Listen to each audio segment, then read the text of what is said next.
మెడ నొప్పి రావడం, చెయ్యంత జాలు, తిమ్మిర్లు, మొద్దుబారడం, మీరు నడుస్తున్నప్పుడు నడకలో మార్పు రావడం, మీరు నించున్నప్పుడు బ్యాలెన్సింగ్ గా లేకపోవడం, అంటే ఎక్కువసేపు నించోలేకపోవడం, గ్రిప్ సరిగ్గా లేకపోవడం, యూరిన్ అనేది అర్జెన్సీగా రావడం, ఇలాంటి సమస్యలతో బాధపడుతున్నారా?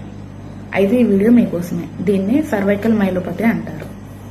హాయ్, నేను మీ doctor Shailaja, sports physiotherapist. Cervical myelopathy అంటే ఏంటి? మెడ వెనుక భాగంలో స్పైనల్ కార్డ్ కంప్రెషన్ జరిగినప్పుడు ఈ సర్వైకల్ మైలోపతి అనేది వస్తుంది.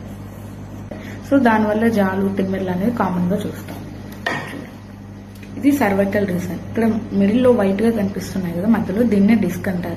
ఈ డిస్క్ అనేది బల్జ్ అయినప్పుడు, లేదా పక్కకి జరిగినప్పుడు, ఒకదాని మీద ఒకటి పడ్డప్పుడు, లేదా నెక్ ఇంజురీస్ జరిగినప్పుడు, డిస్క్ అనేది అరుగుదల స్టార్ట్ అయినప్పుడు ఈ సర్వైకల్ మైలోపతి అనేది చూస్తాం. సో దీనికి ఇనిషియల్ స్టేజ్ లో, స్టార్టింగ్ స్టేజ్ లో ఫిజియోథెరపీ ఎలా ఉంటుందంటే, ఇక్కడికి స్ట్రెచ్చింగ్ అండ్ స్ట్రెంథనింగ్ ఎక్సర్సైజ్ చేయించాలి, పోస్చర్ కరెక్షన్ చేయాలి, మాన్యువల్ థెరపీ తీసుకోవాలి. సో వీటితో పాటు మీరు ఇంటి దగ్గర కొన్ని జాగ్రత్తలు తీసుకోవాల్సి ఉంటుంది. అంటే మీరు కూర్చున్న విధానాన్ని మార్చుకోవాలి. మెడ వంచి ఫోన్స్, ల్యాప్టాప్స్ అనేది చూడకూడదు. తర్వాత మీ పిల్లో హైట్ ని అడ్జస్ట్ చేసుకోవాలన్నమాట. ఎంత హైట్ లో ఉంచుకోవాలి ఏంటనేది మీరు అడ్జస్ట్ చేసుకుంటూ ఉండాలి. ఎందుకంటే మెయిన్ పిల్లో వల్ల కూడా నెక్ పెయిన్ వచ్చే ఛాన్స్ ఉంది. తర్వాత ఐస్ కానీ హీట్ కానీ అప్లై చేయాలి.